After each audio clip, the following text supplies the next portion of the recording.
시간이 되었으므로 2022년 9월 20일 화요일 아침 예배를 시작하겠습니다. 다 같이 사도신경으로 우리의 신앙을 고백하겠습니다.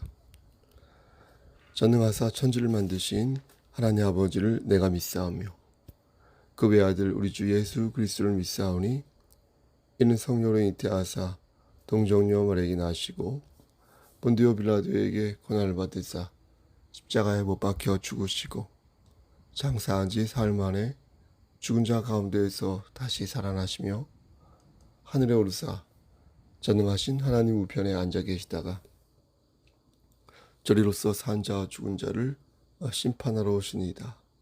성령을 믿사오며 거룩한 공예와 성도가 서로 교통하는 것과 죄를 사해 주시는 것과 몸이 다시 사는 것과 영원히 사는 것을 믿사옵나이다. 아멘. 사랑과 은혜가 풍성하신 하나님 아버지, 하나님의 크신 사랑을 진심으로 감사드립니다. 오늘도 우리에게 새로운 하루를 허락하셨습니다. 하나님, 허락하신 은혜 진심으로 감사드립니다. 그리하여 예배로 하루를 열 수 있도록 도와주시는 은혜 감사합니다. 하나님, 어제 우리가 여러 가지 죄를 지었습니다. 형제와 자매를 사랑하지 아니하고 하나님 말씀대로 살지 못하였습니다. 우리가 서 있는 그 자리에서 예수 그리스도의 향기를 발해야 하는데 그러지 못했음을 고백합니다. 하나님 용서하여 주시고 다시금 말씀 붙잡고 오늘 하루를 경작할 수 있도록 우리의 심령을 붙잡아 주시옵소서. 하나님, 우리가 교회된 자로서 맡겨진 사명을 잘 감당하여 하나님 나라를 확장하는데 우리의 모든 것들을 사용해야 하는데 그러지 못하고 있음을 또한 고백합니다. 하나님, 우리에게 맡겨진 사명을 바르게 감당할 수 있도록 하시고 이 땅에서 살아갈 때에 하나님의 자녀로서 부족함 없도록 당당하게 진리를 살 수 있도록 도와주시옵소서. 심신이 연약한 자들을 위해 기도합니다. 하나님께서 찾아가 주셔서 저들을 위로하여 주시고 치료하여 주시옵소서. 우리 어린 심령부터 청장년에 이를 때까지 하나님 말씀 안에서 승리할 수 있도록 도와주시옵소서. 모든 말씀 예수 그리스도인 받들어 감사하며 기도드렸사옵나이다. 아멘. 하나님 말씀 민수기 22장 31절에서 35절 말씀입니다. 민수기 22장 31절에서 35절 말씀입니다. 31절입니다.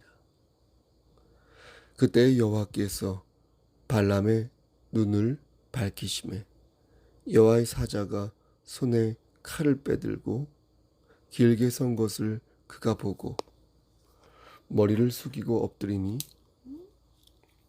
여호와의 사자가 그에게 이르되 너는 어찌하여 내 나귀를 이같이 3번 때렸느냐? 보라, 내 앞에서 내 길이 사악함으로 내가 너를 막으려고 나왔더니 나귀가 나를 보고 이같이 3번을 돌이켜 내 앞에서 피하였느니라. 나귀가 만일 돌이켜 나를 피하지 아니하였다면 내가 벌써 너를 죽이고 나귀는 살렸으리라. 발람이 여호와의 사자에게 말하되 내가 범죄하였나이다. 당신이 나를 막으려고 길에 서신 줄을 내가 알지 못하였나이다. 당신이 이를 기뻐하지 아니하시면 나는 돌아가겠나이다. 35절 여호와의 사자가 발람에게 이르되 그 사람들과 함께 가라. 내가 내게 이르는 말만 말할지니라. 발람이 발락의 고관들과 함께 가니라. 아멘. 하나님 이 말씀을 들어 사용하여 주시옵소서.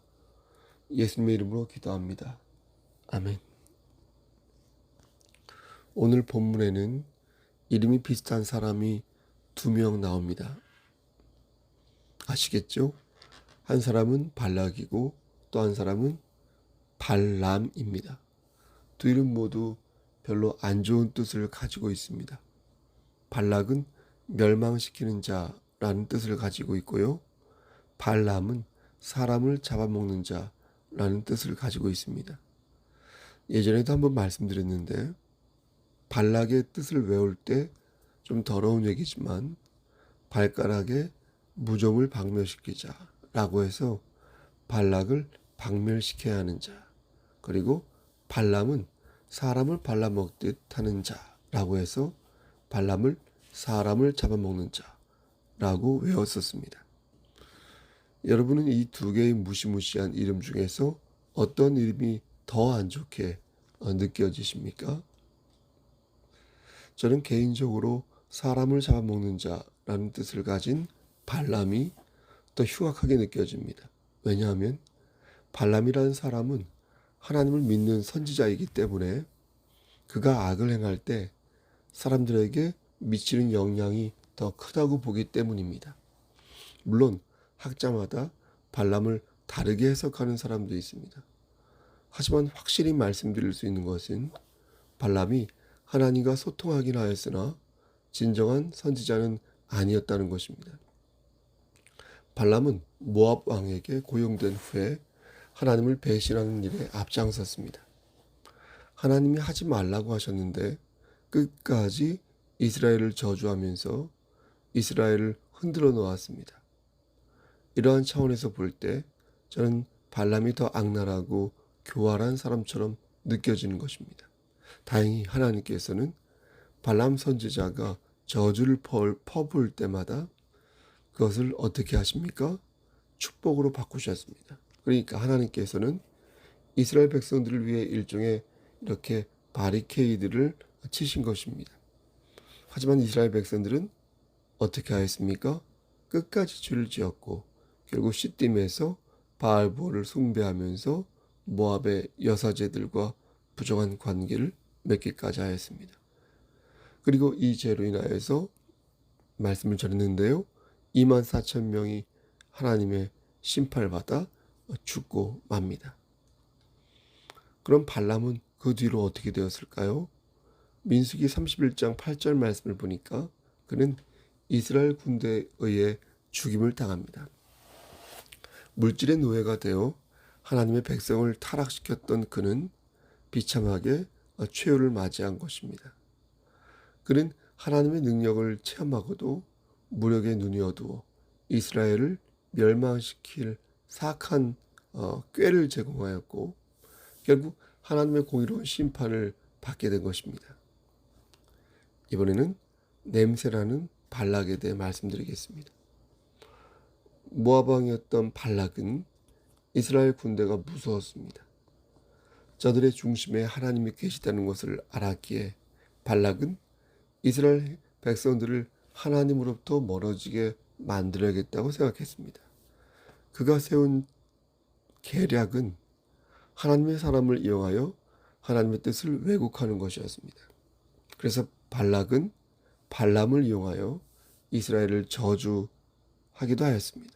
그러니까 당시 영역을 가지고 있었던 선지자 발람을 이용하여 하나님과 이스라엘 백성들을 떼어놓으려 했던 것입니다. 근데 어쩌다가 발람 선지자는 발락에게 넘어간 것일까요? 바꿔 말하면 모압 왕 발락은 어떻게 발람을 꼬신 걸까요? 발락은 선지자 발람을 돈으로 매수하였습니다. 돈으로. 그런데 말씀을 가만히 읽어보면 좀 헷갈리는 부분이 있습니다. 8절 말씀에서 선지자 발람은 무척 바람직한 말을 저들에게 하고 있기 때문입니다. 8절 말씀을 보면 발람이 그들에게 이르되 이 밤에 여기서 유숙하라. 여호와께서 내게 이르시는 대로 너희에게 대답하리라. 모압 귀족들이 발람에게서 유숙하니라. 이 말씀대로라면 이스라엘을 저주해달라는 발락 왕의 요청에 발람 선지자는 하나님의 뜻이 어떤지 먼저 여쭈어 보겠다는 것입니다. 그렇죠? 그럼 꽤 괜찮은 선지자처럼 보이지 않습니까? 네? 8절 말씀을 제가 다시 한번 읽어보겠습니다. 발람이 그들에게 이르되 이 밤에 여기서 유숙하라. 여호와께서 내게 이르시는 대로 너희에게 대답하리라. 모압 귀족들이 발람에게서 유숙하니라. 여러분 그렇지 않습니까? 분명히 여호와께서 내게 이르시는 대로라고 말했습니다. 이런 걸 보면 꽤 괜찮은 선지자처럼 보이는 것입니다. 하나님의 뜻을 먼저 여쭤보겠다는데 그건 아주 괜찮은 생각 아닙니까? 어떤 분이 저에게 목사님 이것이 옳은 판단인지 좀 기도해 주세요 라고 말할 때 제가 그분에게 하나님께 먼저 기도해 보겠습니다 라고 말한다면 매우 바람직한 태도 아니겠습니까? 발람도 전혀 이상한 말이 아닌 것입니다. 그럼 뭐가 문제인 것일까요? 여러분 우리는 말보다 그의 행위를 먼저 볼 줄 알아야 합니다. 아니 먼저 보아야 할 때가 있습니다. 그리고 나아가 행위 속에 감추어져 있는 의도를 볼 줄 알아야 합니다. 발람은 말은 그렇게 했지만 실제 행동은 달랐다는 것입니다. 그는 분명 하나님과 소통하는 자였지만 소통을 한다고 해서 모두 하나님의 뜻대로 산다고는 볼 수 없는 것입니다. 누가 저와 연락을 잘한다고 해서 그 사람이 저와 반드시 친한 것일까요? 그렇지 않을 수 있는 것처럼 하나님과 소통하는 자 중에서도 하나님을 능욕하고 하나님을 이용하려는 자가 분명히 있다는 것입니다. 그가 바로 발람이었던 것이고 그 발람의 전철을 밟고 있는 많은 주의 종들이 지금도 있는 것입니다. 영역은 시시각각 그 출처가 달라집니다. 방언도 하고 통역도 하고 신유의 은사도 있는데 그 출처가 불분명하여 오락가락한 것입니다. 많은 주의 종들이 영역을 보이면서 동시에 죄를 짓는 것을 그런 걸 보면서 이걸 어떻게 이해해야 하는지 고심할 때가 많았습니다. 하나님의 영광을 가리고 있는 주의 종들이 초자연적인 역사를 일으키는 거예요. 이런 걸 볼 때 이를 어떻게 이해해야 할지 고민이 되는 것입니다. 선지자 발람은 이스라엘을 저주하라는 모압 왕 발락의 말을 듣고 저들을 꾸짖으며 돌려보내야 했습니다. 다시 말씀드려서 이는 하나님께 여쭤보겠다고 말할 것도 없이 한 번에 판단할 수 있는 문제지 않습니까? 그러니까 단박에 물리쳤어야 할 사안이었다는 것입니다. 그런데 발람은 그렇게 하지 않고 그걸 생각해 보겠다고 말했으니 그것은 진심으로 하나님께 여쭤보겠다는 뜻이 아니라 꾀를 부릴 시간을 확보하겠다는 그런 전략이라고밖에 볼 수 없는 것입니다. 여러분 그렇지 않습니까? 예를 들어서 귀신을 믿는 어떤 자가 저에게 얼마의 돈을 줄 터이니 우리 성도 중 누구를 제명해달라고 말을 하면 저는 어떻게 해야 되겠습니까? 돈이 탐나서 그래도 되는지 하나님께 여쭤보겠다고 말해야 되겠습니까? 당연히 아니죠. 당연히 단박에 거절해야 할 제안입니다. 그것은 생각하고 자시고 할 문제가 아닌 옳지 못한 죄에게 생각의 여지가 없는 것입니다. 그런데 발람은 그것을 하나님께 여쭤보겠다고 말했으니 이것은 하나님의 뜻을 묻겠다기보다 한 박자 쉬면서 어떻게 하면 더 많은 불의의 삭슬을 챙길 수 있을 것인가 궁리를 할 것이다 라고밖에 볼 수 없는 것입니다. 따라서 발람은 진정한 선지자라고 볼 수 없습니다. 설령 그가 영역을 발휘하는 자라 하더라도 그의 마음속에 탐욕이 가득 차서 하나님의 영광을 가리는 자라면 그는 하나님의 선지자라고 볼 수 없는 것입니다. 성령이 충만하다는 것은요, 우리의 열매가 충만하다는 것입니다. 우리가 밖으로 표출하는 것들이 신령하다는 것이고요. 그 표현 속에 우리의 의도가 순수하다는 것입니다. 그러니까 머리로 하나님을 아는 것에 그치면 결코 성령 충만한 삶을 살 수 없으며 그러므로 우리는 늘 우리의 생각과 의도가 순수하고 공정한지, 합당하고 옳고든지 이렇게 체크할 필요가 있는 것입니다. 그러므로 성령 충만함의 여부는 하나님을 향한 나의 마음이 진심인지 그렇지 않은지에 따라 나누어지며, 설령 열매를 보더라도 그것이 진실한 마음으로 빚어진 열매인지 우리는 늘 자기를 대상화하여 묵상할 필요가 있는 것입니다. 예전에 신학연구원에 다녔을 때 머리가 하얗게 새는 어떤 장로님이 거리를 활보할 때나 식당에서 이렇게 밥을 기다릴 때 늘 흥얼대며 부르던 찬송이 있었는데, 그게 바로 주여 진실하게 하소서였습니다. 지금 생각해 보면 왜 그 장로님이 그 노래를 그렇게 숱하게 불렀는지 짐작이 가는 것입니다. 주여 진실하게 하소서, 오늘 하루하루 순간을 주가 주신 힘으로 승리하기 원하네. 주여 나를 진실하게 하소서. 주여 진실하게 하소서, 오늘 하루 순간을 주가 주신 힘으로 승리하기 원하네. 주여 나를 진실하게 하소서. 은혜가 되지 않습니까? 매 순간을 이렇게 살기를 원하는 마음으로 이 노래를 그 장로님은 부른 것이 아니었을까, 이런 생각이 드는 것입니다. 하나님께서는 발람이 진실함을 잃었을 때 그를 곧바로 포기하지 않으셨습니다. 그가 깨닫기를 원하셨습니다. 그래서 12절 말씀에서 너는 그들과 함께 가지도 말고 그 백성을 저주하지도 말라. 그들은 복을 받은 자들이니라. 이렇게 말씀하신 것입니다. 하지만 발람은 어떻게 했습니까? 하나님의 말씀을 듣지 않았습니다. 이것이 죄인 줄 알면서 계속해서 죄를 궁리하였습니다. 우리도 하나님의 말씀을 들어 그게 죄인지 아닌지 알고 있습니다. 저 역시 마찬가지입니다. 내 계획대로 그냥 그렇게 하는 것입니다.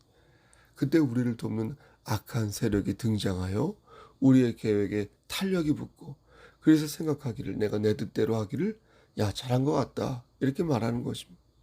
발람도 그리하였습니다. 15절 말씀을 보니까 모압 왕 발락은 더 높은 고관들을 그에게 보내어 발람의 마음을 뜨겁게 하였습니다. 하지만 발람은 말하기를 18절 말씀에 발람이 발락의 신하들에게 대답하여 이르되 발락의 그 집에 가득한 은금을 내게 줄지라도 내가 능히 여호와 내 하나님의 말씀을 어겨 덜하거나 더하지 못하겠노라. 이렇게 말합니다. 언뜻 보면 이것도 어떻습니까? 발람이 제정신을 차린 것 같습니다. 하지만 말씀을 자세히 읽어보면 이 역시 그에게 또 다른 꿍꿍이가 있었음을 알 수 있습니다. 그것을 알 수 있는 말씀이 바로 19절 말씀이 되겠습니다. 그런즉 이제 너희도 이 밤에 여기서 유숙하라. 여호와께서 내게 무슨 말씀을 더하실는지를 알아보리라. 여러분, 이상하지 않습니까? 하나님께서는 분명히 지침을 내리셨는데 발람은 지금 딴소리하는 것입니다. 12절 말씀에서 하나님께서는 분명히 이스라엘 백성들을 저주하지 말라고 말씀하셨거든요. 그런데 발람은 하나님께서 뭐라고 말씀하시는지 다시 알아보겠다고 하니, 여러분, 발람의 의도가 의심되지 않습니까? 하나님께서는 분명히 그것이 옳지 않다고 말씀하셨는데 자꾸만 하나님의 마음을 떠보겠다고 하니 이것처럼 망측한 의도도 없는 것입니다. 이것은 장사꾼이 장사를 벌이는 행각과 다르지 않은 것입니다. 하나님을 앞에 두고 하나님을 시험하고자 하니 그 의도가 참으로 불순하기 짝이 없는 것입니다. 하나님께서는 그런 발람의 모습을 보시고 20절에서 이렇게 말씀하십니다. 일어나 함께 가라. 그러나 내가 너에게 이르는 말만 준행할지니라. 이 말씀의 뜻은 더 이상 발람의 마음을 바꿀 수 없다는 것을 아시고 하나님께서는 다른 방식으로 발람을 설득하려 하셨던 것입니다. 그 방법이 바로 오늘 본문이 되겠습니다. 발람은 아침에 짐을 꾸리고 나귀를 타고 길을 떠납니다. 근데 갑자기 나귀가 길을 떠나 밭으로 들어가는 것입니다. 이에 발람은 나귀를 길로 가게 하려고 채찍질을 하는데 나귀 앞에 여호와의 사자가 길을 가로막고 있는 것이었습니다. 이에 나귀가 여호와의 사자를 보고 몸을 담에 대고 발람의 발을 그 담에 짓누르자 발람은 화가 나서 이놈의 나귀가 미쳤나 싶어 다시 나귀를 채찍질합니다. 이때까지 발람은 여호와의 사자를 보지 못하였습니다. 이에 나귀가 여호와의 사자를 보고 발람의 밑에 엎드리자 발람은 더욱 노하여 지팡이로 어떻게 합니까? 나귀를 호되게 때립니다. 이때 놀라운 일이 벌어지는데 여호와께서 나귀의 입을 여시고 나귀가 말을 할 수 있도록 하신 것입니다. 그 말이 무엇입니까? 내가 당신에게 무엇을 하였기에 나를 이같이 3번 때리느냐? 예?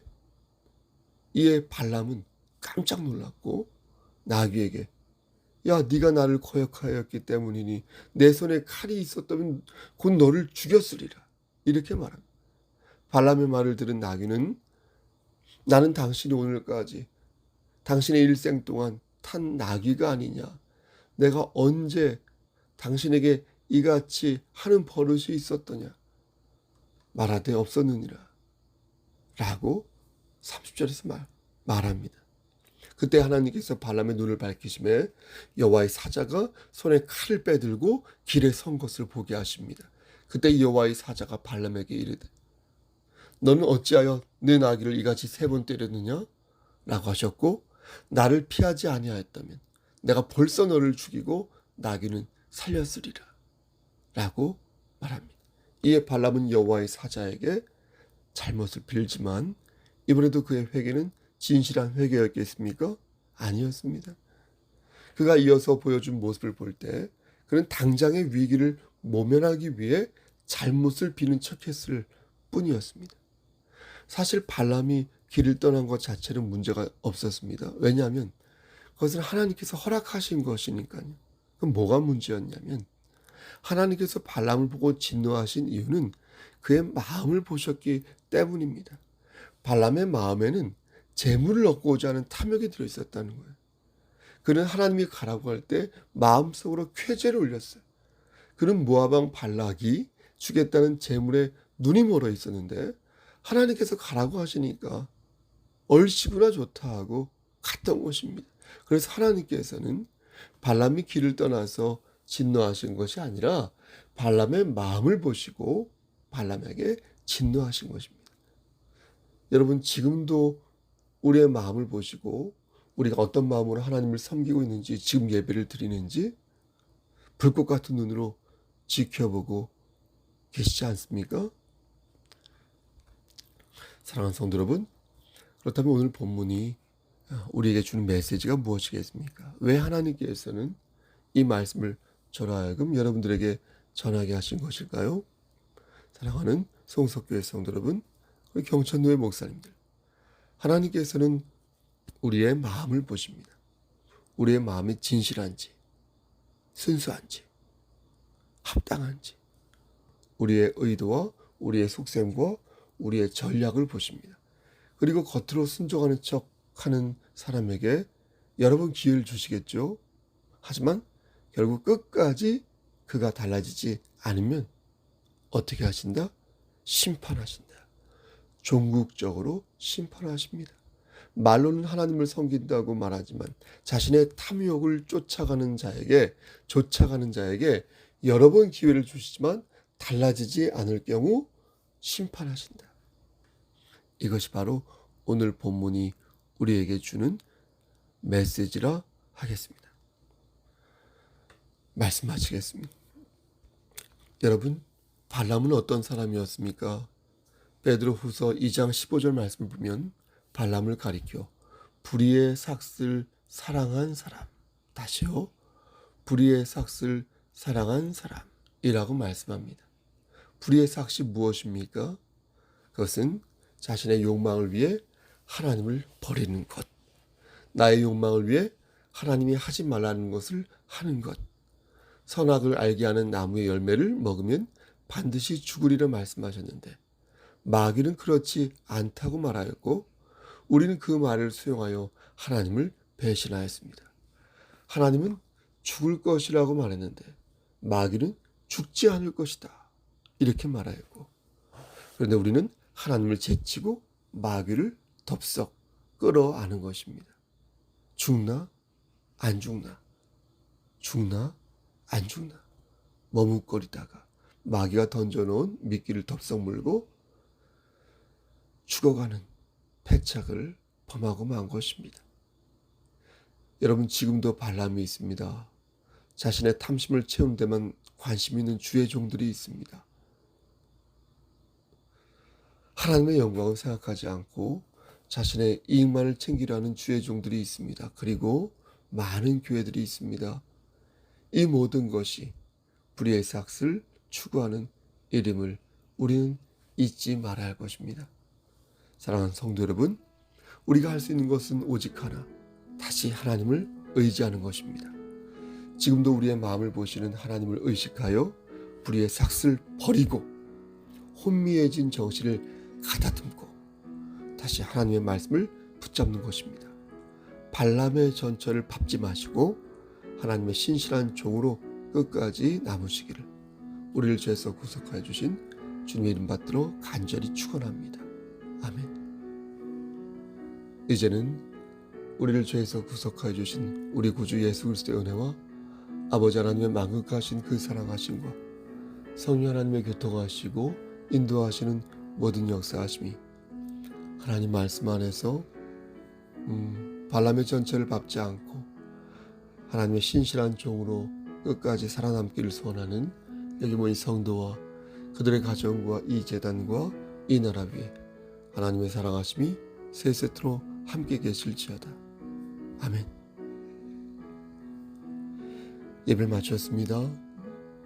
오늘은 경천노회가 있습니다. 1년에 노회는 2번을 하는데요. 봄노회와 가을노회가 있습니다. 이번에 가을노회를 합니다. 가을노회는 보통 새롭게 임원을 선출합니다.